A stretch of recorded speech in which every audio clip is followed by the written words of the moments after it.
Goedemiddag, dames en heren, vastelovendveerders uit het Wierteland. Welkom bij weer een nieuwe aflevering van De Gonverweer. Vandaag heb ik voor u allemaal weer een geweldige show in petto met ontiegelijke leuke gasten. Zo is vandaag hier de Kursverse Rockstekersprins bij mij aan tafel. Gewoon in gesprek met de nieuwe vorsten van vastelovendverenigingen De Beesterbollen, De Brugwachters en De Pinmakers. Ook blik ik vandaag terug met winnaar Nick van Am op het eerste WVLF. Je kunt in het programma vandaag ook gewoon zien wie dat je in een paar minuten tijd zeg maar een schoon gesminkt gezicht kunt krijgen. Daarvoor gaat Tinka Nouwe bij me aanschuiven, die gaat er van alles over vertellen. En er is aandacht voor de vastelovendmerens in Ospel bij de Vlikkenstekers. Ook kun je weer kijken naar een nieuwe Wees Nomad, waarin ik wekelijks kal met een oud bekendje uit de vastelovendwereld. En vandaag kun je kijken wie ik met Mies Grijmans, oud-artiest van de Bontenovens, in gesprek ben gegaan. Saskia die zal met gaan doornemen wat er dit weekend, maar ook de komende dagen allemaal te doen is in het vastelovendlandschap. En natuurlijk zit er ook in deze aflevering van De Gonverweer muziek. Gisteren stingen nog in Heerlijkheide in die finale van CMC Live. Maar vandaag is hij bij mij in de studio, Stefan Wolter.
Er zijn de afgelopen tijd flink wat mensen gefeliciteerd omdat ze dit jaar als prins voorop mogen gaan bij de verenigingen hier in het Wierteland.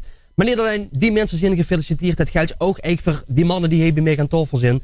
Want die zijn allemaal nieuwe vorst geworden bij de vereniging. Een precieze zin, Leon Prinsen van de Beesterbollen, Roy Kwaspen van de Brugwachters en Roland van Dijk van de Pinmakers. Welkom mannen. Goedemiddag al. Goedemiddag. Laten we het rekenen even af gewoon. Wie vult het? Vorzin. Geweldig. Dat is, nadat je binnen een vereniging als of Prins, want bij ons is dat dan stiel hier, vuur moet gaan, is vorst geweldig. Tenminste, ik neem aan dat de collega's dat ook vervingen. Ja, we kunnen het gelijk vragen, Roy. Ja, dit is gewoon ongelooflijk. Kijk, als hij prins geweest is, dat is een jongensdruim, maar dit is gewoon fantastisch.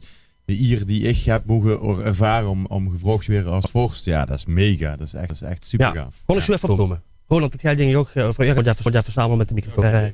Dat geldt zeker voor mij. Ik ben geen prins geweest bij de Pinmakers, maar toen ze me in april gevraagd hebben om vorst te worden, was dat een enorm eer als echte vaste lovensveerder zoals ik ben. En daar sluit ik me dus volledig bij mijn collega's aan. Ja, dan zullen we het rekenen op nou even afkomen bij de volgende vraag. Want ja, wie wordt het nou besloten, de nieuwe vorst? Is er iemand die zegt met van nou, ik wil het geer, of wordt er gezegd met van nou, we willen geer deze mensen naar vuren schuiven als de nieuwe vorst? Ja, als ik naar mijn eigen kijk, het was bij ons een publiek geheim. Dat ik die ambitie had, dat ik dat graag zou willen doen. En bij de vorige vorst Bert, wie daar op een gegeven moment toch onverwacht besloot om een stap terug te doen. En te zeggen van de stiet voor de volgende vorst. Heb ik me kandidaat gesteld. En ik moet zeggen dat ik zeer vereerd word dat het unaniem de hele vereniging erachter stond. En die zachten van, wij staan achter en jij moet als een nieuwe vorst worden. Dus dat was een heel warm welkom, zal ik maar zeggen. Maar in welke periode is dat ongeveer geweest? Dit is eigenlijk in het voorjaar geweest. Dus eigenlijk na de vastelovend. Ze gaan je evalueren. Daar meer naar nog een ledenvergadering. En daarop heeft oud-vorst Bert toen bekend gemaakt aan alle leden dat hij zou stoppen. En toen had ik me kandidaat gesteld. Ja. Roy? Ja, bij ons is dit zo. We hadden twee oud-vorsten, Twan en Tjeu. Toen was Robert nog de huidige vorst. En natuurlijk hebben we onze kanselier Robert.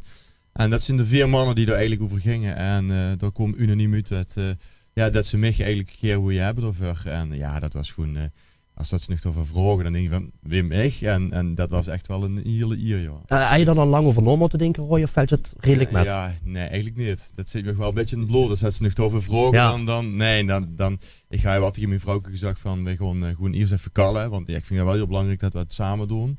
En we zijn in een avond geweest en Lilian was eerst wat sceptischer erover.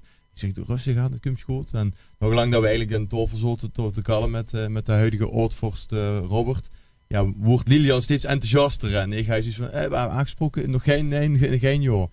En ja, daar hebben we gewoon, voor de vorm hebben we er 2 dagen over nagedacht. Maar dat is puur eigenlijk om te kijken wat betekent dit voor ons gezin. En voor mij was dat gewoon heel duidelijk, dat gingen we doen. Ja. En dan is het natuurlijk als je als prins werd gevraagd, dat gebeurt maar 1 keer, dus met vorst oog. Alleen, ja, bij jeugdrollen is dat dus anders, omdat je dus geen prins zit geweest bij de Pinmakers. Dat klopt. En ik ben in 2016 lid geworden van de vastelovend vereniging. En in de loop van vorig jaar heb ik aangegeven dat ik bestuurlijk iets voor gaan doen binnen de club. En uiteindelijk hebben we in februari de melding gekregen van oud-vorst Ron dat er ermee ging stoppen. En uiteindelijk hebben we bestuurlijk natuurlijk gesproken over het feit wie gaan we dat opvullen. Eigenlijk op dat moment nog niet eens nagedacht over het feit van zou ik dat zelf kennen, willen of wat dan ook. Totdat ik ergens in maart, april in het bestuur zelf zou te notuleren. Want op dat moment deed ik het secretariaat. En een aantal pinmakers, corifeeën, die gaven aan. We hebben nou eigenlijk wel een kandidaat. Zodat we van zin dat wel eens de vorst kan worden. En dat is Roland van Eyck. Die kreeg het bijval van het volledige bestuur. En ik zou het vrolijk mee te notuleren. En toch keek ik maar eens op dat moment. Uiteindelijk heb ik daar eigenlijk niet veel op gereageerd. Ik was enorm vereerd dat ze dat vroegen. Daar heb ik ook een tijdje met mijn vrouw over gesproken. Wat willen we ermee? Wat kennen we ermee? We zijn een vastelovensgezin, dus dat zult wel goed. En op dat moment heb ik een week of 2 later gezegd, dat kon ik doen. Ja. Wie giet zoiets in zijn werk? Want dan is dat besloten. Je gaat je nieuwe vorst weer van de vereniging. Wie lang blijft het stil? Wie voor mensen binnen de vereniging weten dat? Weet je heel vereniging dat gelijk al? Of wie giet er nou? En op welk moment giet dat ook naar boete? Als ik naar mijn eigen kijk, wat ik net al zag van bij ons is het aan de leden voorgelegd. We hebben dus een algemene ledenvergadering en daar is dus gestemd en uiteindelijk wordt het unaniem dat ze voor mij gekozen. Dus waren bij alle leden ook bekend.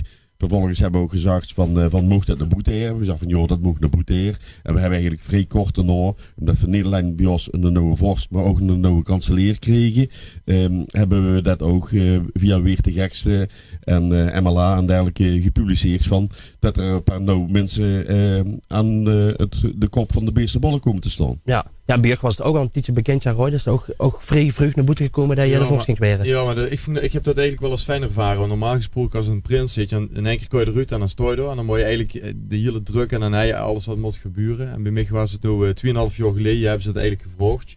En ik zat toen eigenlijk al met als prinsenbegeleider. Neven onze toen vorst Robert. En ja, dan gooi je die komende 2,5 jaar gooi je toch angst kijken. En dan gooi je toch ook kijken van wie doet dat en wie wil echt dat gaan doen of wie zal echt dat zus gaan doen. En je kreeg je ook met mensen binnen de vereniging, je kreeg je andere kaal, want die weten dat je de nieuwe vorst gaat weren. Dus je kan je ook wat ballonnetjes opgoezen van, ja, wie denk jij erover en wat vind je dat goed gaat en wat vind je dat beter kan, weet je niet. Dus op zich heb ik dat wel eens heel prettig ervaren dat we eigenlijk een heel lange aanloopperiode te verraaien. Ja. Absoluut. En dan denk ik dat voor Roland eigenlijk ook wel een beetje hetzelfde geldt. Je kan toch denk ik op veel vlakken op aansluiten. Zeker, en in het verlengde daarvan was die aanloopperiode voor mij net iets korter. Ik ben in april uiteindelijk gevraagd en omdat ik zelf wat bedenktijd had gevraagd, heb ik uiteindelijk door jou opgezocht. En toen kwam het in de publiciteit op Facebook, Nederweert 24 en in de media. En toen ging het helemaal los. En uiteindelijk was het ook voor de vereniging natuurlijk een fantastisch moment dat er weer in de vorst was. En dat we ons lang kunnen voorbereiden op het seizoen wat we 11 november natuurlijk geopend hebben. En dat was ook de dag van de installatie. Ja, nou ja goed, de vorstenwissel is dan geweest. Hè, dus dat is allemaal op een eigen manier met een leuke happening is dat natuurlijk gedaan. Nu is het per vereniging ook een beetje angst. Hè, want bij de ene vereniging heb je bijvoorbeeld alleen de vorst en een aparte voorzitter. Wie zit dat bij jullie in de verenigingen? Nou, ik ben bij de beestenbollen zowel vorst als voorzitter van de vereniging. Dus. Ja, en jij ook, Roy? Ja, voor mijzelf.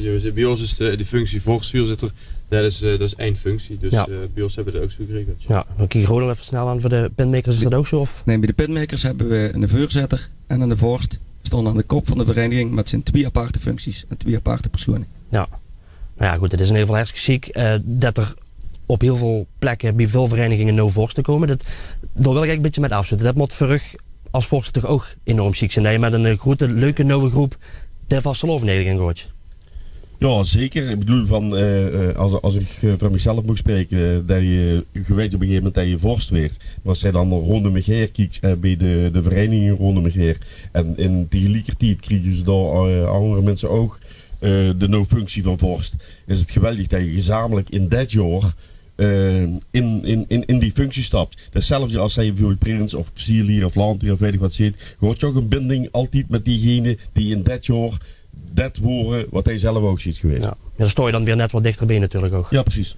Ja, plus ik vind het wel heel belangrijk. We zijn wel een heel nieuwe generatie. Alleen, we moeten als nieuwe generatie maar toch anders gaan denken. Hè. Ik wil zeggen, succes uit het verleden, die bieden geen garantie voor de toekomst. Dat zien we wel. Ja, de tijden veranderen continu ook. Juist, dus je moet je ook uit een ander veetje gaan tappen. En de korte linie die er nou zijn, hè, dus met de nieuwe vorst, ik denk dat het in het verleden was er wat angst. Maar dat komt je ook doordat de social media zo allemaal maakt het ook die korte linie.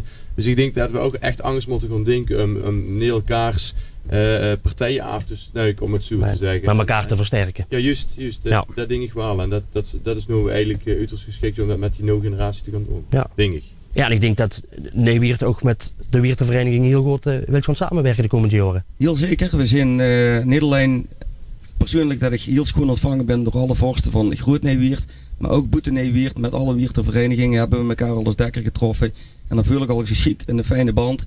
En dan werd er echt tips gegeven en er werd allerlei dingen uitgewisseld. En ik sloot me helemaal bij Roy aan dat we inderdaad naar de toekomst moeten kijken. De vaste lovensheet, ook verangers en dat we met elkaar optrekken, want samen maakt het elkaar sterker. Goed. Ja, ik zie hier in ieder geval 3 grootste vorsten staan. Dat is al heel goed om te zien. En ja, wij gaan elkaar nog heel erg treffen met die vaste lovendag. Niet alleen dit jaar, maar ook de komende jaren. Dus ik dank je voor de komst naar de studio en uiteraard een hele goede vaste lovend. Dankjewel. Ja. Dan is het inmiddels...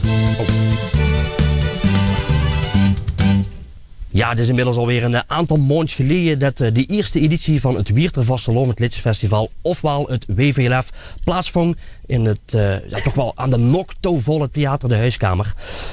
Aan het eind van de middag, toen is bekend geworden wie dat de winnaar zou weer. En de winnaar die komt je aangevlogen. Nick van de Beken, ja, daar is hij. Nick, wie is? Ja, goed. Ja. Super. Zie je veilig geland? Ja, hier op de Singelnet, dus... Kijk, dat is gunstig. Ja, Nick, na aanloop, ik wil even een beetje met je terugblikken met ja, kom maar. Slive, hè. Duur zo'n beetje. Het gebeurt overal. Ik wil even met je terugblikken op het WVLF. Allereerst, wie zie je op het idee gekomen om dit te gaan doen? Nou, hij al heel lang een idee. 20, 30 jaar geleden. Ik dacht, ik wil eens een keer een liedje gaan schrijven voor de vastelovend. Ik bedoel, iedereen deed dat toen. Dacht ik. En toen ben ik op een gegeven moment in de pen geklommen. En wat gaan schrijven. En iedere keer wat kleine stukjes. Ja, daar kan ik een liedje mee maken. Dus, maar op de deur... Het giet wel die Elvis ook. Ja, maar goed, ik ben Elvis niet, hè. Dat is waar. Nee. Maar goed, ja, dan ga je dat maken. En dan, bij wie gaat zo'n traject in zijn werk? Want je schreef zich in voor het liedjesfestival. En dan? Ja, op een gegeven moment ga je nog inschrijven. En dan werd je door een jury beoordeeld als dat liedje ook überhaupt iets is, hè. Nou, en dan gaat eigenlijk het belke rollen, dan oefendingen en moet je op een gegeven moment werd er een muziekband gemaakt en dat werd opgenomen. Dus, ja. En dan de dag zelf, want dat moet natuurlijk ook een enorm spannend moment zijn. Ja, nou, die mensen die geweest zijn, die hebben dat metgemaakt. Dus ik stond daar echt zo van, maar goed. Maar inmiddels het begint je winnen. Veel minder. Het begint allemaal te winnen. Ja, daarom. Ja. Had je dit überhaupt iets verwacht, Nick? Nee, helemaal niet. Ik dacht, ik ga gewoon het idee van, ik schreef een liedje, ik doe dat aan mij en ik hoor hier zo'n ding, ik laat die mijn zangers dat zingen. Maar ja, sommige mensen zeggen van, het is gewoon stum. Ik vind zelf van niet, maar goed, dat vindt iedereen van zichzelf, hè, dat hij een ding ook gaat met presenteren en zo. Dan ik zelf huurt van, niet. Nee, even gewoon door voor die vraag. Nee, dat valt voor mij. Nee, dat is gekkigheid. Nee, dan kunnen we elkaar ook goed zat voor dit scheeltje. Maar goed, dan kun je het wel op een moment hoor. Hè. Je stoot je allemaal bij elkaar. Hè. We hebben het uitgezonden ook op de Facebookpagina van Wier de Wem. En dan kun je het eruit. De winnaar, ja. Nick. Wat ging er op dat moment door een keer? Heel veel. Echt heel veel. Dan giet op een gegeven moment de hersens, als je die uit je, die gewoon dan op slot. Hè. Dus wat je verwacht je eigenlijk niet. Hè. Nee. Ja, nou, de vastelovendperiode komt eraan. De agenda zal behoorlijk vol staan. Ja, dat is niet heel veel. Want ik heb echt nou al slooptekort. Het slooptekort. Ja, slooptekort. Ja, ik heb pas een filmpje gestuurd. We hebben een vervanger eventueel voor dat is hier toch? Ja, dat eitjes hier. Ja, dus als je voor een paar bekberen en zo, dan weet je dat best om. Dadelijk om 2 uur moet je in de munt zien, dan weet je dat was. Ja, dat haalt je wel, want we zijn rond een uur of in mijn kloor. Nou ja, goed, Nick, hartstikke ziek. Je stort nu ook elke avond in het Munttheater natuurlijk, bij de Bontenovens. Ja, en omdat je nu dan toch hier zit, wil ik eigenlijk vragen of hij hem ook even wil doen. Ja. Je zit er nu toch. Ik heb ook een cd laten maken. Ja, wat leuk. Kijk, met de 3 nummertjes. Volgens mij wil Stefan hem. Ja, die heeft er al 10 gekocht. Al 10? Ja, met de dorst niet te zeggen. Ja. Kijk eens, ik heb hem gesigneerd voor nou. Alsjeblieft. En ik kreeg er ook nog een hele chique sticker bij. Schoon leggen we in de dressoir bij mij. Dus alsjeblieft. Heel goed, Nick. Ja, hartstikke chic. En ik zou zeggen, jij moet natuurlijk nog met dat vliegmachine erlangs. Hè? Ja. Zal ik mijn boek een beetje in orde? Dan kun je achter mij door. Dan, of geloof je even door hem. Goed door plek, dan gewoon ik aankondigen. Helemaal goed. De camera weer al gevolgd. Nou, daar zijn we weer. Ja, dames en heren. Eerst dan de winnaar van het WVLF. Nick van Am met zijn vliegmachine. Ik was eens aan het dromen van een heel schoon land.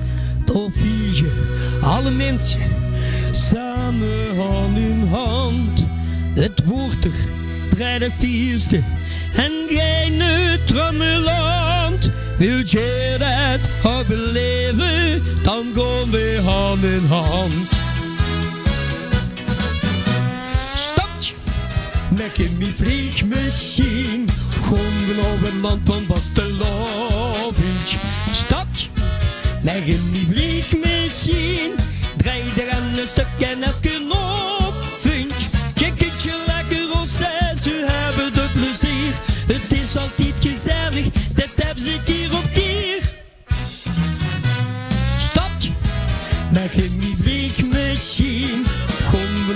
land van vastelovend. Stopt, maar in die bleekmachine draait er aan een stukje en elke knop vind. Hey, Polonaise. Het land van vastelovend, het schoonste wat er is. Er is er al dag feest, dat is zeker en geweest. En als je dan niet mee gaat, dan ben je niet bij mij. Dat is zeker, dat is zeker, dat is zeker en geweest. Stad, maar in die vliegmachine, gewoon over het land van vastelovend. Stad, maar in die vliegmachine, draai er aan een stuk en elke knop vind je. Kindje lekker rossen, hebben de plezier. Het is altijd gezellig, dat heb je keer op keer.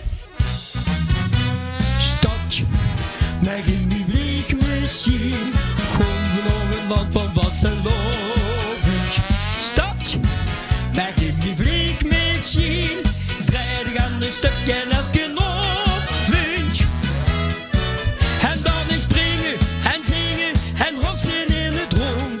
Wat dat je ook doet, niks is tot de bond. Stadje, maar in die vliegmachine, gewoon over het land van vastelovend. Stadje, maar in die vliegmachine, draai er aan een stuk en elke knop vind je. Draai daar aan een stuk en elke knop vind je. Daar gaan een stuk en elke knop vind je.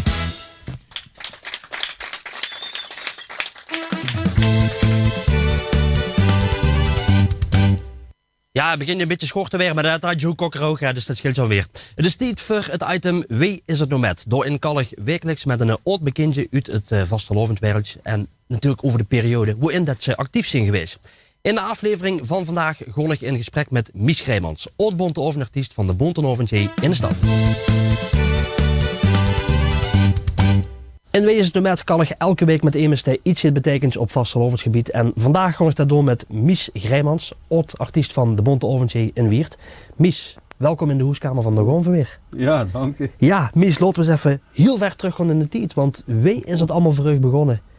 Met de Bontenovenzee. Wie is je erbij gekomen? Ja, wie is dat begonnen? Ik word een hele grote bewonderaar van Pierre Knoops toen de tijd. En ja, op feestjes en partijen en zo, dan imiteerde ik hem, Pierre Knoops. Die stem die kon ik goed imiteren en zo. En eigenlijk wel moppen van hem, maar ook wel zoiets wat van mezelf. En mijn vriendin, die dansje in Aasten die kwam van Aasten toen de tijd. En die dansje op zo'n zittingsavondje van de carnavalsvereniging door. En ja, wat kreeg je dan op een gegeven moment, was toch ook een buterier en een ooiere mens. En enfin, door met een kallen gegaan en toch op een gegeven moment, toen kwam er op een gegeven moment voor hij in Weert doorbieterstoernooi. Dat waren toen nog vastelovendverenigingen tegen elkaar. En ja, daar wordt dan altijd een feestdorven aan gekoppeld. Dus dat wordt een sportevenement, in dit geval was dat een voetbalwedstrijd.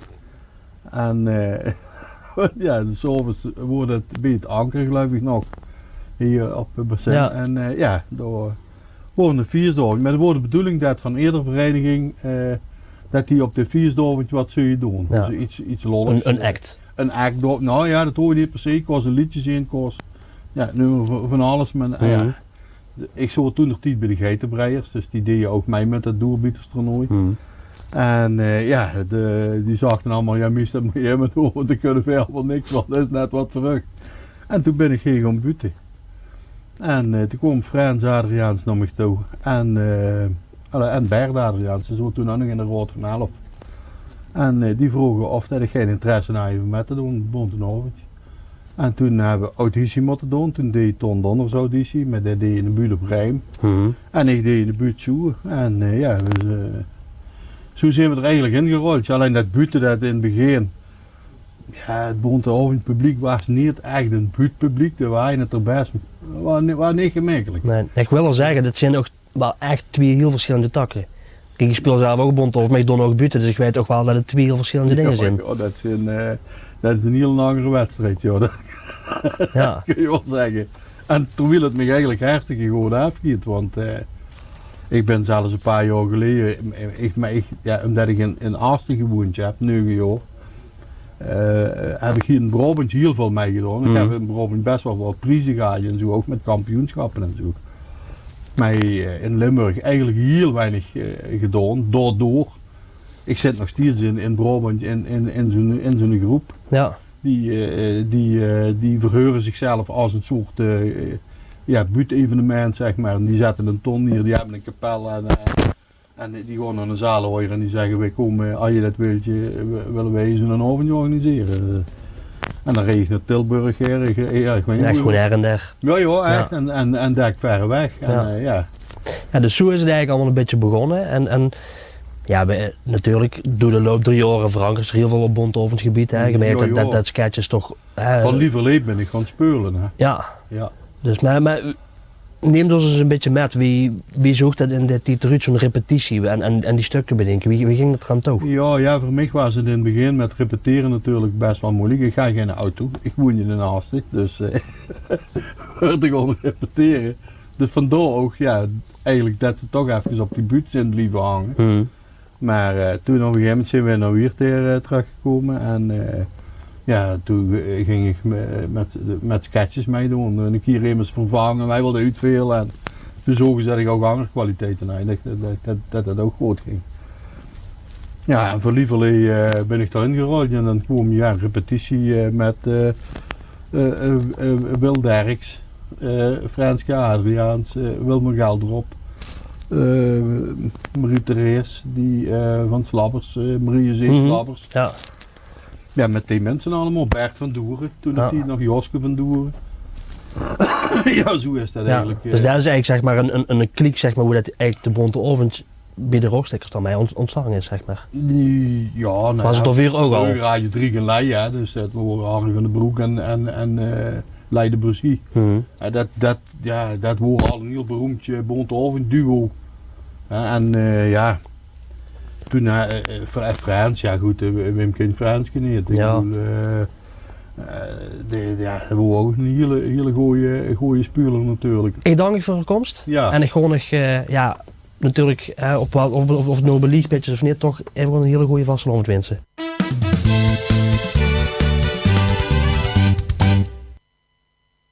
Wil je het hele gesprek terugzien wat ik met Mies Grijmans heb gehad later vandaag, dan ziet het uiteraard op onze Facebookpagina.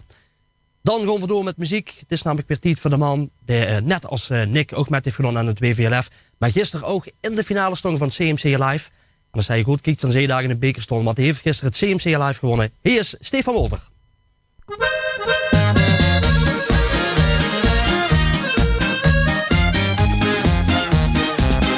Dit is zo schoon. Beter gaan we het niet krijgen. In duizend bergen in de blaas, doet je op schoen, je springt je naast. In zaken die het leven lekker maken. Dit is zo schoon. Niks zo checkigheid heet hier. En vuur en school zich ons verveelt. Als de koek kan verdeeld, hebben we samen weer gelachen, gezongen. De 10 uur gevonden, als laatste een lied uitgedaan.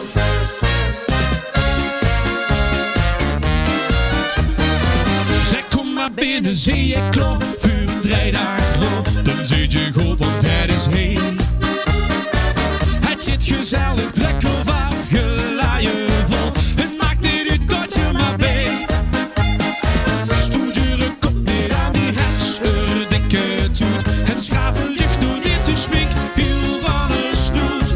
Op een hoek van het buffet kun je staan, dat je het nog net zo op een inch van het compleet. Dit is zo schoon. Beter gaan we het niet krijgen. Wie dan je benen in het laatst, doet jij het zo gesminkt je naast. In zaken die het leven lekker maken. Dit is zo schoon. Niks aan checkigheid hier tegen. En vuur en school zijn ons vervet. Als de koek aan verdeeld, hebben we samen weer gelachen, gezongen. In 10 uur gevroren, als laatste het lied uitgedaan.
gewoon. Ja. Ja. Ja, Rob. Ja, zeker. Ja. Godverdikke nog. Ja, ik heb hem gisteren natuurlijk al gefeliciteerd. Maar Ja. ik moet dat natuurlijk nooit nog een keer doen. Ook namens het team. Want Ja, dank je. gisteren CMC Live gewonnen. CMC Live, ja, is onze de twee Ja. Lucas. Wie was dat? CMC Live? Ja, kei chic. Ik was er nog nooit geweest en ik wist ook niet goed wat ik ervan moest verwachten. Maar ja, ik heb het zelf gezien. Een gigantisch grote zaal. Hartstikke schoon aangekleed en ja, chic. Het was gewoon... Ja, je was niet alleen daar van het Wiert. Ook nee, Mark Kruithuizen was daar. Celine Nijwiert was ook daar. Hartstikke leuk. Dus het Wierterland was goed vertegenwoordigd. Ja, goed vertegenwoordigd. Ja. Je ziet een van de artiesten zeg maar, uit de regio, zeg maar, die nou zich laat zien van, Ja. hier ben ik. Hier ben ik. Wie is dat? Ja, maar zo is het eigenlijk wel, hè? Het valt op, precies zo'n grote mensen. Maar dat idee, wie is dat bij je ontstangen? Ja, gewoon, ik zing al heel lang. Altijd met akoestisch. Ik zit bij de Zingende Barman. Zo allemaal van die projectjes. En ik woei 2 uur terug woei de Vastelovend een andere gevoel gewoon geven. En dan heb ik gezegd, ik ga of meedoen aan de Bonte Norwich of ik ga zingen. En uiteindelijk is dat zingen heeft een snellere vaart gemaakt. En vorig jaar begonnen. Je hebt heel veel genegen Chantalke geschreven voor mij. En zo is dat begonnen. Ja. Als je nu in die korte periode zo'n beetje terugdenkt aan het moment dat je zegt met van nou, dat was toch wel tot op heden zeg maar het moment waarvan ik zeg van daar kan ik nou nog steeds van genieten. Goh. Is het dan nodig dat je dat CMC Live bent? Of? Ja, dat is hartstikke chic. Dat is vooral voor dit seizoen natuurlijk keihard. Want ja, god, LVK is het dan niet gehoeren. Nee, door naar de finale. En dan gooi je toch met een D-mineur naar zo'n CMC hier. Maar ja, daar winnen, dat is kei chic. Maar het moment in die afgelopen 2 jaar. En gewoon dat je voor de eerste keer ergens in een kroeg staat. En dat je dan niet zelf een nummer aanvraagt, maar dat in één keer dat nummer opstiert. Ja. Dat is nog altijd chic. Ja. Even nog terug naar het CMC Live, want jij hebt je in een beker stond. Ja. Is dat een wisseltrofee of wie moet dat zijn? De grote Juperthee, dat is een wisseltrofee. En dat schoon glazen biertje, wat als man nog fijn niet opgepoetst net, dat mogen gooien. Dat mogen ze gooien. Ja. Dus dat is in ieder geval een goede herinnering. Ja. Je had in ieder geval ook deelgenomen aan de LVK. Ja. De halve finale heb je daarin gestangen. Als we kijken naar wat er nou in de finale staat, dan denk ik dat we wel kunnen zeggen dat het opvallend is. Ja, wat noemt jij opvallend? Ja, nee, maar goed. Er werd gekuit, er stonden wat grotere namen stonden er niet bij, want die stonden er altijd. Ja, men ziet dat ze een nieuwe draai aan het geven zijn aan de LVK. Maar er zit ook gewoon niks van Wierd in. Nee, ja, maar dat weten we ondertussen wel, toch? Ja, maar goed, we zijn over het algemeen er toch wel geregeld bij. Ja, maar ja, gaat ook, de beleving is denk ik anders in de zin van veel Wiertenaren supporten de Wierter Act, maar ik heb het idee dat van boet en af nog te weinig is. Dus we nemen die grote namen even niet bij naam, maar die werden door heel Limburg gedragen. En ik denk dat dat voor de Wierter artiesten nog niet aan de hand is. Ja, nu dat we met zoveel nieuwe artiesten aan de bak zijn en natuurlijk ook nog de gevestigde orde niet te vergeten, die gaan ook gewoon door. Ik denk dat we uiteindelijk wel ver komen worden. Ja, we moeten gewoon weer op nul laten zien. Ja, je moet gewoon blijven proberen, zo makkelijk is dat. Ja, Stefan, je ziet er en ik ben heel blij dat je er ziet. En ik wil heel graag vragen of je het volgende nummer ziet willen gaan doen. Dat gewoon doen, dus heb ik speciaal voor John Kahn en Anne Bruin gemaakt van de Soos. Dus dit nummer, de Soos. Nou, ik zou zeggen, laat hem gewoon, Stefan. Ja, dankjewel. Goed.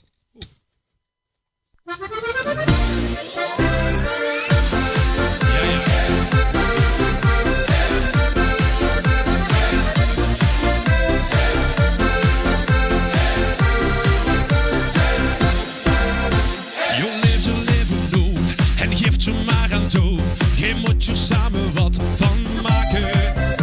Gezelligheid vuur op, de dans hier op de kop. Dus laat je mug maar lekker smaken. De zeurig aan de kant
ze zijn dan dik te vrije. Hij maakt je veel plezier en kom een mergen weer. De soos die wordt je os aanbieden. Die kroeg die maakt ons blij, hij voelen weer ons vrij. Weet wat dat je kunt verwachten. Een vriendje vindt je heen, dus komt je allemaal bij. Het zijn niet altijd lange nachten. Oké, het feest begint heen. De soos dan blijft je altijd lekker. Oké, je komt je rust bij. We gaan hier weer als laatst vertrekken. Oké, het feest begint heen. De soos dan blijft je altijd lekker. Oké, je komt je rust bij. We gaan hier weer als laatst vertrekken.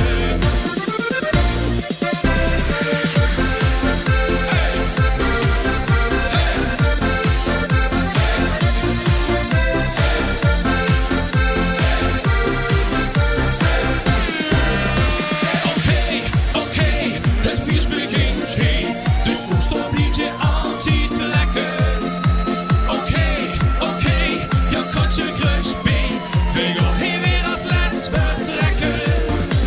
Oké, het feest begint heen. De soos dan blijft je altijd lekker. Oké, je komt je rust bij. We gaan hier weer als laatst vertrekken. Oké.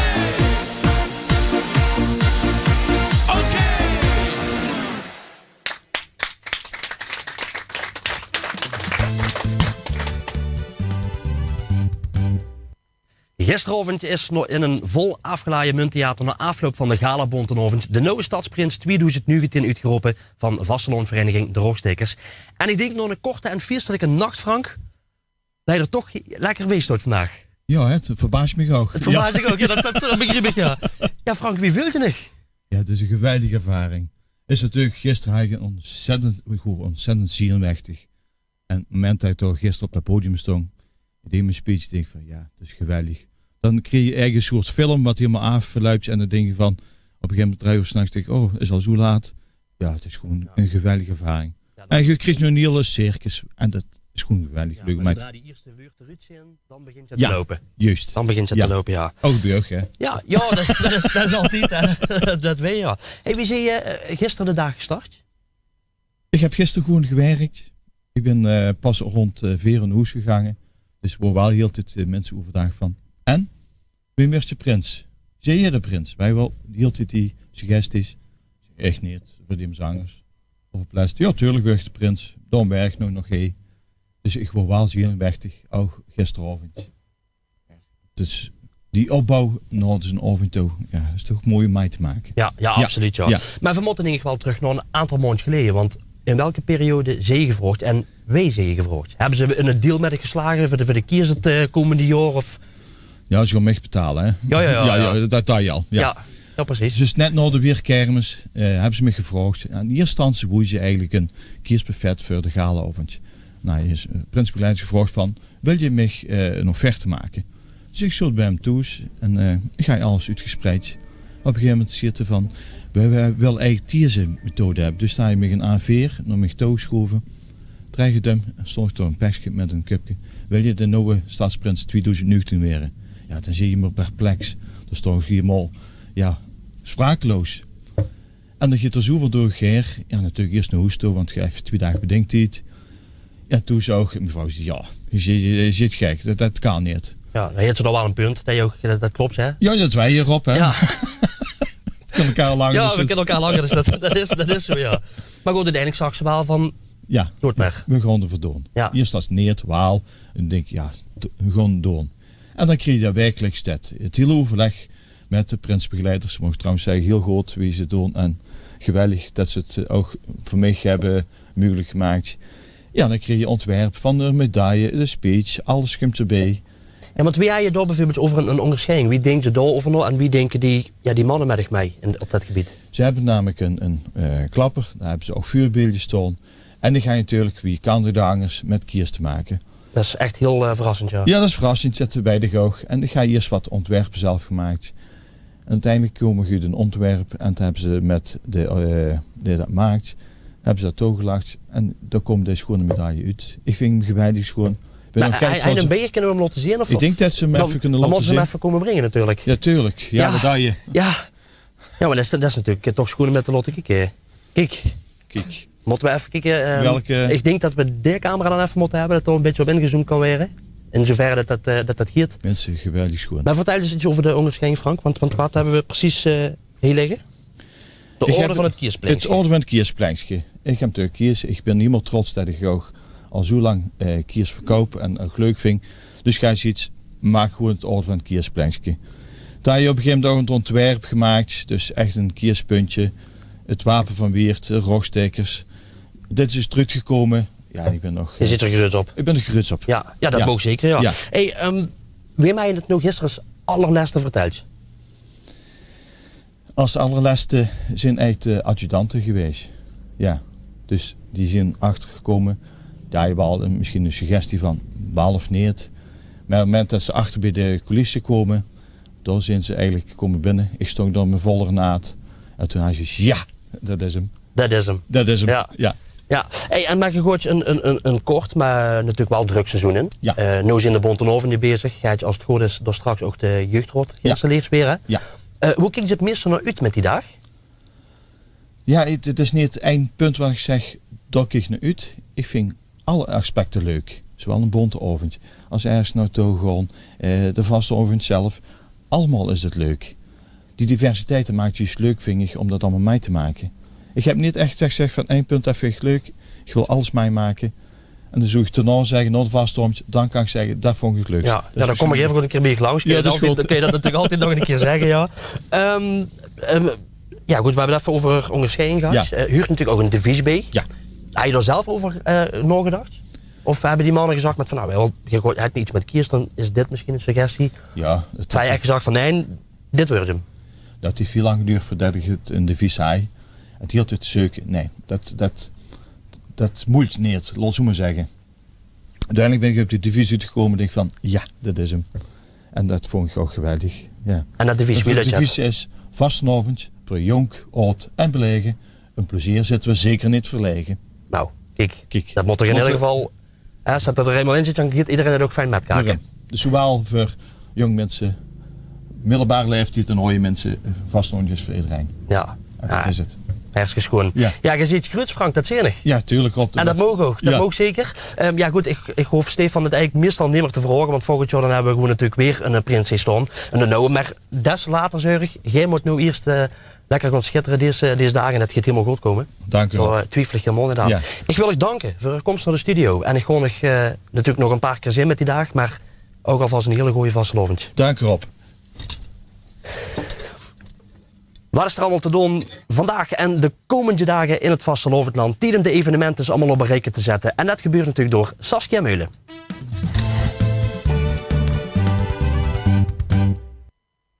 Goedemiddag allemaal. Vandaag vieren de krielkes van de piepkeukens van Nevierdinch hun boerenbroeloft in Zaal van Nieuwenhoven. Het feest begint om 11:02. Op 7, 8 en 9 februari organiseren de Verkenscup weer een bonte avond onder de nummer Verrekkes Gooie Bonte Avond. Wil je er nog bij zijn? Kijk dan even op de site van de Verkenscup wie dat je aan kaarten kunt komen. Er zijn nog enkele verkrijgbaar. Volgende week is de don bij de Zootmalen van Stromprooi. Op donderdag 7 februari organiseren ze voor wie dat ze het zo goed nemen de Ooierjeugd een matinee in de zaal in Stromprooi. Er zijn optredens van onder andere Angelina, Mark en Willemien en Hart Daniels. Natuurlijk krijg je er ook een tas koffie of thee bij met een stuk fly. Via info@zootmalen.nl kun je kaarten bestellen of met een vragen terecht. Natuurlijk kun je ook even naar de site gaan.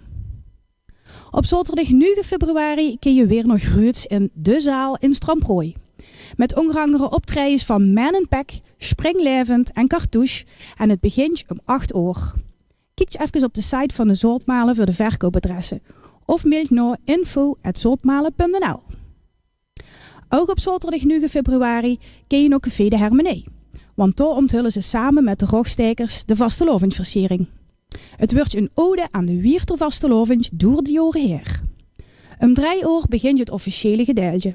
En natuurlijk kun je de dagen daarna ook nog komen kijken. Heb je nog iets voor in onze agenda? Dan mogen je dat mailen naar dgvw@weertfm.nl.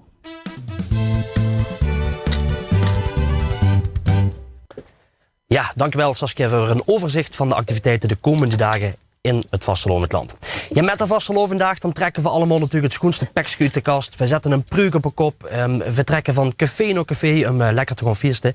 Ja, dat zijn allemaal een hoop leuke dingen. Maar natuurlijk is het ook gewoon om er gezicht een beetje leuk een kleurje te geven. Maar goed, wie kan je dat nou in een paar minuten tijd doen? Want je wilt natuurlijk zo snel mogelijk naar het café. Hè? En daarvoor heb ik Katinka nou uitgenodigd. Goedemiddag. Wie is het idee bij dich ontstaan, was misschien even de microfoon erbij pakken, om te gaan sminken? Dat is eigenlijk heel spontaan ontstaan. Ik heb ooit heel veel jaren terug, ik denk nog een jaar of 7 terug, een workshop gevolgd. En dat vond ik kei leuk. En toen heb ik nog een tweede workshop gevolgd. En toen dacht ik, ja, nu heb ik er 2 gedaan. En wat ga ik er nou dan verder mee doen? En toen heb ik er nog een gevolgd. En toen dacht ik, nou, dan ga ik ook echt sminken. Dus met de vastelovend, gezichten sminken. De schutterij, daar ben ik altijd paraat om te sminken voor de grote optocht in de stad. Dus ja, dat eigenlijk. En nu best uiteindelijk ook dan workshops gaan geven? Of? Ja, dat heb ik een tijd lang gedaan. Helaas niet voort kunnen zetten, omdat ik onregelmatig moest werken. Dus dat kon ik niet continu doen. Maar nou zo voor die dag pak ik dat wel altijd weer op. Ja. Dus als er mensen zijn die dat vragen hebben en die dat willen, dan is dat allemaal mogelijk. Dat allemaal mogelijk, ja. Ja, nou, ik heb dich gevraagd om vandaag, maar ook de komende weken langs te komen. Ja. Om eigenlijk in een paar minuten tijd te laten zien wie dat je toch iets schoons op een gezicht kunt krijgen. Die hebben ze in mijn metgenomen. Ik heb ze volgens mij al een klein beetje in de basis neergelegd. Ik heb Carla vandaag bij mij. Omdat we maar kort tijd hebben, heb ik inderdaad de basis al aangelegd. Ik gebruik altijd een cake make-up onderop, zodat het pigment van de gekleurde smink niet in het gezicht raakt. Belangrijk ook om aan te geven dat je geen crème op je gezicht doet voordat je gaat sminken, want dan loopt je inderdaad nog een maand rond met een gekleurde kop. Voor sommigen zal dat niet erg zijn, maar ja, als je toch meer moet gaan werken, is het toch fijn als het allemaal er weer af is. Ik denk dat de baas dan zit van hoe zie je mee bezig. Ja, precies.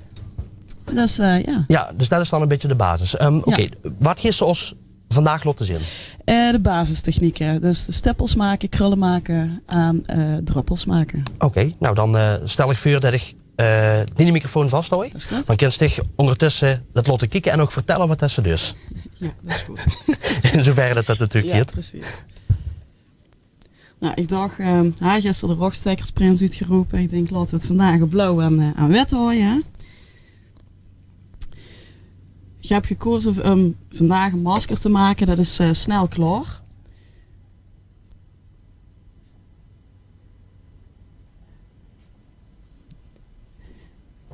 Voor een masker, je kunt met de sponsai de basis eigenlijk. Dan zet je erop. En dan met behulp van druppels en met krullen en stippels kun je het masker eigenlijk helemaal omlijnen. En dan heb je eigenlijk heel snel even goed een leuk iets op het gezicht. Wat ik wel ook altijd doe, en dat geef ik ook als ik de workshops geef mij. Ik zit een beetje draaien. Maak het altijd af met glitters. Waarom? Dat geeft net wat meer sprankel in het gezicht. En dat ziet er altijd gewoon heel schoon uit. Het geeft net dat extra beetje. Je moet ook niet te druk maken dat alles helemaal symmetrisch is. Want een gezicht dat is ook niet helemaal recht aan alles aan allebei de kanten gelijk, zeg maar. Dus ook daar hoef je eigenlijk niet naar te kijken.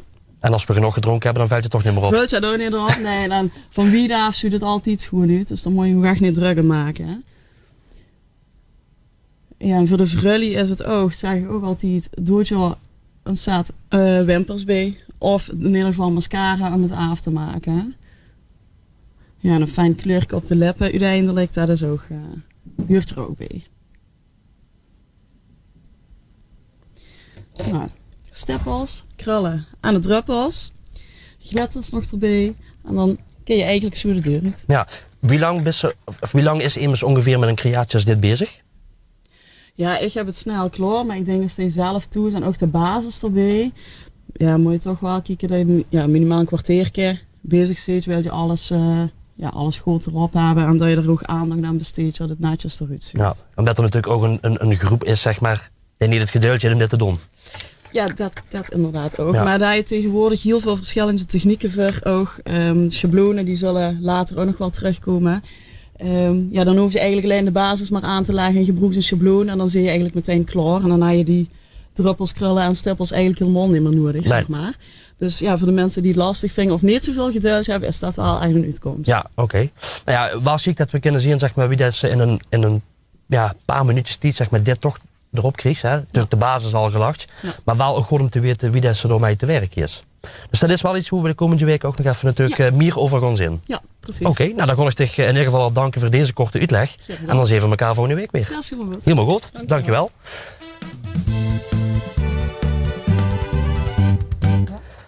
Op zondag 10 februari dan organiseren vastelovendvereniging De Vlikkenstekers voor de tweede keer een vastelovendmerentje. Maar ja goed, wat is dat nou precies? Wat is er allemaal te doen? Is het eens even tijd om even over te gaan kallen met Huip Kolen en met Erik Slaats. Mannen, goedemiddag. De vastelovendmerentje. Wat is dat nou precies? Ja, wat is het precies? Dat is een merentje waar zowel standhouders als gewoon mensen aan huis die zagen van wacht even, we hebben vol kleer. We willen er wat geld van maken. Die kunnen ze bij ons komen verkopen, zeg maar. Kunnen zich erop inschrijven. En wij willen een fijne activiteit hebben. Voor te kunnen zorgen dat we onze kans op kunnen spekken. Maar vooral iets gecombineerd met een vastelovendje. Ja, en gaat je het al dekker gedaan nog? Het is het tweede jaar. Vorig jaar zijn we begonnen het eerste jaar voor het klein op te zetten.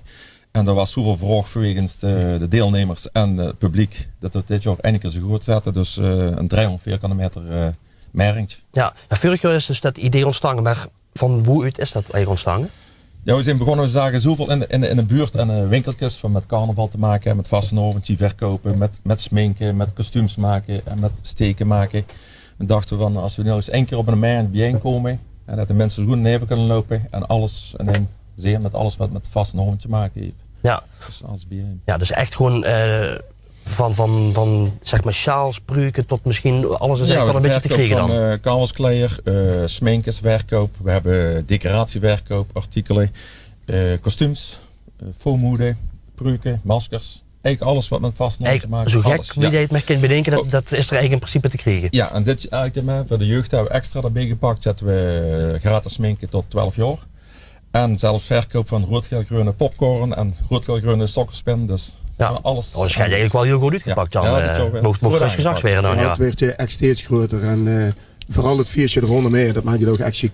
Ja, want daar ben ik inderdaad ook benieuwd naar. Is het dan alleen de merentje of doe je er nog net wat extra's aan? Nou, de basis is natuurlijk eerst de merentje, maar vanaf 3 jaar en dergelijke hebben we eigenlijk ook nog wat meer artiesten uit de regio bij zitten en dergelijke. Wat komt er zoal? Nou, ik denk dat... Nou, een aantal slagerzangers van uit de regio. Dus dat komt van Jutok van de Bengals komt er. En DZN van de Pinmakers. Even Anger Kukes van VW de Piepkukes zelf. Stefan Wolter heeft net achter Klies een contact getekend. Hij zag de poster. Hij zei van, door wil ik zingen met een slager. Daar staat hij. Heeft net contact. Dus digitaal moet je hem nog erin photoshoppen dan? Ja, dat komt er nog in. Maar ja. Dat staat er volgende week voor klaar. Achterkant. Nou, helemaal goed. Ja, ik heb zo'n programma toch niet goed verressen. Ja, dat is toch even goed geweldig. Ja. En ook als artiesten zijn misschien een wiert in het huren. Die zeggen van, ik wil een slager komen zingen. Maar die gaat even aan bij ons twee en dan... Dan moet het helemaal goed komen. Ja, ik heb nog een paar uurtjes door. Ja, volgende week zondag is dat. Van Wilaat tot Wilaat? 11 uur begint je de merentje tot 4:30 en daarna kan er nog gewoon wat doorgevierd worden met de artiesten en dergelijke. Ja, maar dat vier zelf, dat doe je, neem ik aan.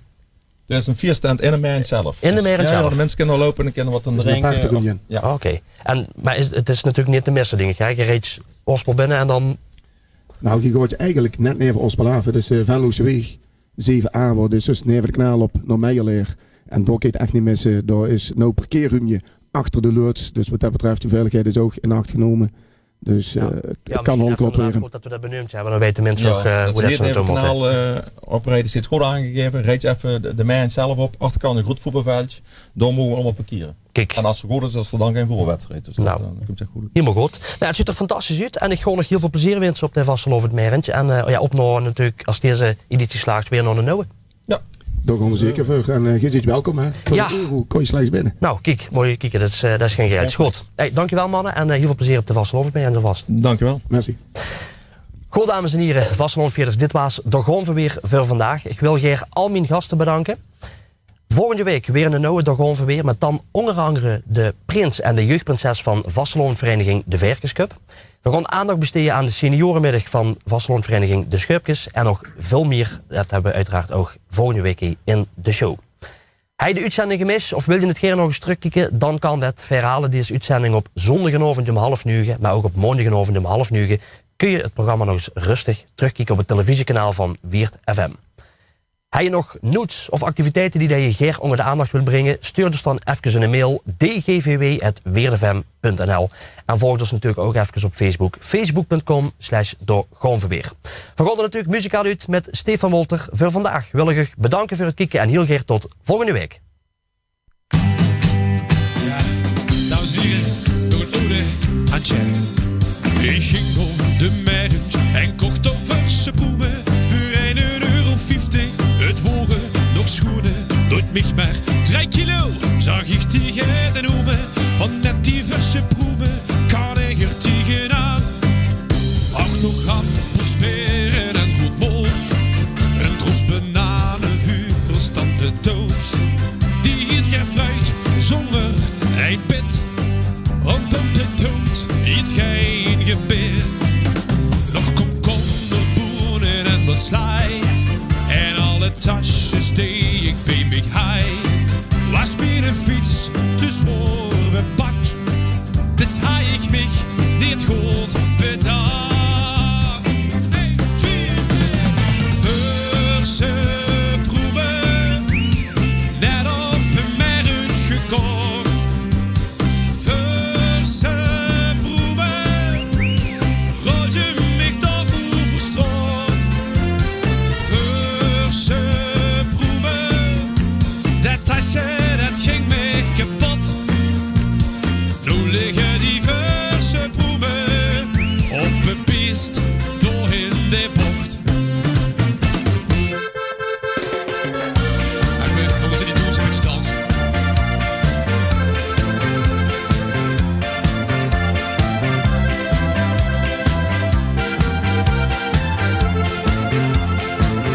Kietje François, hij loopt je bakken en ja, ja. Hier bent hij zijn terug, jouw gebruik. Hij duikt met kerels in de stuk. Kietje François, kijk wat hij doet aan mij nou, pa. Hij kust zijn kerel in de nek. Ik kan niet zien en ik ben gek.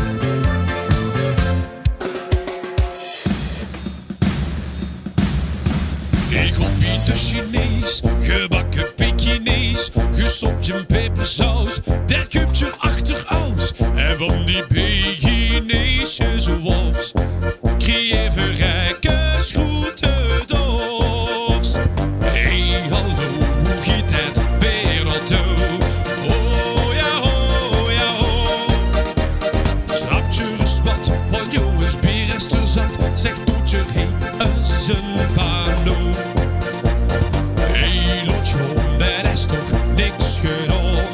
Oh ja, oh ja, oh. En met Kitty brengt je dat rondje maar weer verblieven, hey, van Ovenstoom.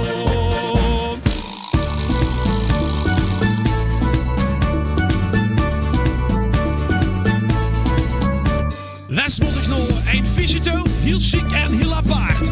Ik was er niet op voorbereid, VO2 van de kaart. Er stond niks wat dat echt onlust, joh goeie wien en beer. Ik zag hey jij ook curryworst, die heb ik toch zo geer. Een curryworst van Dils, aan Mickey is ik kwiet. Een curryworst van Dils, die eet ik op zijn tijd. Is lekker goed toen culinair, die worst die heb ik toch zo geer. Goed voor de dorst een curryworst, het smeer is aan de schiet. Een curryworst van Dils, aan Mickey is ik kwiet. Een curryworst van Dils, die eet ik op zijn tijd. Is lekker goed toen culinair, die worst die heb ik toch zo geer. Goed voor de dorst een curryworst, het smeer is aan de schiet. Zullen we de laatste?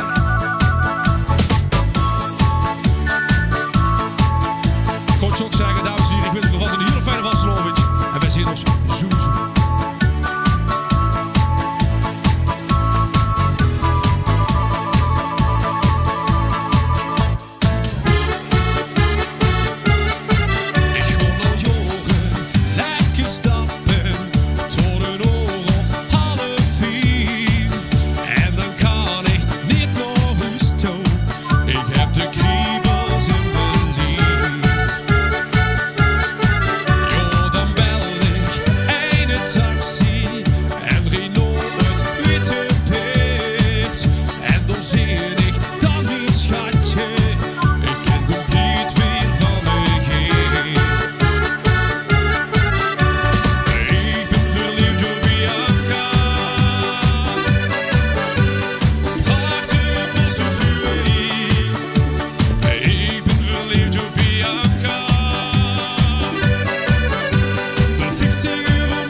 Ik heb jarenlang gezocht naar het mechtje van mijn dromen. Dus heb ik er maar gekocht. Ik ben verliefd op Bianca. Prachtige prostituee. Ik ben verliefd op Bianca. Voor 50 euro maakt ze mij blij. En niks is te gek, ze doet het niet gek. En niks is te gek, ze doet het niet gek. Thank you very much.